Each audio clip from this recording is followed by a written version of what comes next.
गुरुजी, हम इतने सारे सब्जेक्ट के ऊपर चर्चा कर रहे थे, तभी मेरे दिमाग में एक सवाल आया कि हमने हाल ही में कवर किया तंत्र, दश महाविद्या और मंत्रस के बारे में।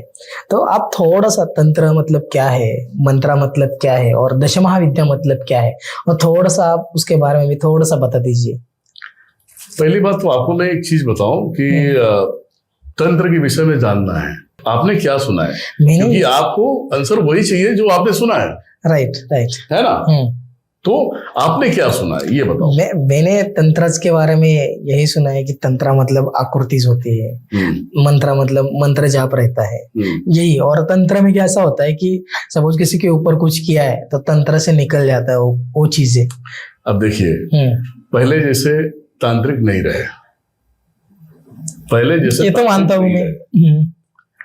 अब रही बात की क्रियाएं करना, तंत्र किसी के ऊपर करना, आज की तारीख में अगर आप बोलते हो तो मैं आपको 100% गारंटी देता हूं कि आपको सिर्फ कोई भी तांत्रिक हिला के दिखाए, कोई भी तांत्रिक, और कैमरा में आपको चैलेंज दे रहा हूं, कोई भी तांत्रिक आपके ऊपर मारण करके दिखाए, तंत्र करके दिखाए, मैं मान जाऊंगा शक्ति है उसके पास मेरे ऊपर। हाँ, ये चैलेंज दे रहा हूं मैं। या किसी भी व्यक्ति के ऊपर आप खड़ा कर दो और उससे बता दो इसे कुछ करके दिखा। आज की तारीख में बहुत शक्ति किसी के पास नहीं है, और जिसके पास शक्ति होगा वो शांत होगा, भौकाल नहीं करेगा। क्रियाएं जो होती है वो शक्तियों के अनुसार चलती है। जब शक्ति नहीं है तो क्रिया करके क्या कर लोगे, दिखावा करके क्या कर लोगे। तंत्र किसे कहते हैं, कभी अगर आपका काशी आना हो तो आओ, फिर मैं दिखाता हूं तंत्र किसे कहते हैं। जरूर आएंगे, आप बुलाएंगे तो हम आएंगे। तो आपको बस इतना ही, क्योंकि मेरा बताने का मेन मोटो यही था कि जो कुछ है नहीं उसके विषय में चर्चा हम कर रहे हैं, जानने की कोशिश कर रहे हैं। तो हमने ये बताया। अब रही तंत्र करने की बात,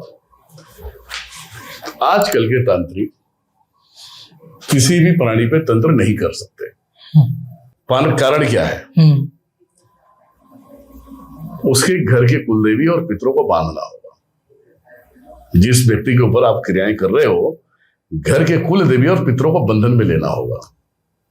इससे शरीर में 7 ऊर्जाओं की वास है। जो मेन ऊर्जा जो शेर बन के दौड़ता है ना, वही मेन होता है, जो दबता नहीं है, उसे तोड़ना होगा। उसे तोड़ेंगे कैसे, तो उसे तोड़ने के लिए आपके पास कम से कम 10 महाविद्या की कोई ना कोई शक्ति आपके पास होनी चाहिए।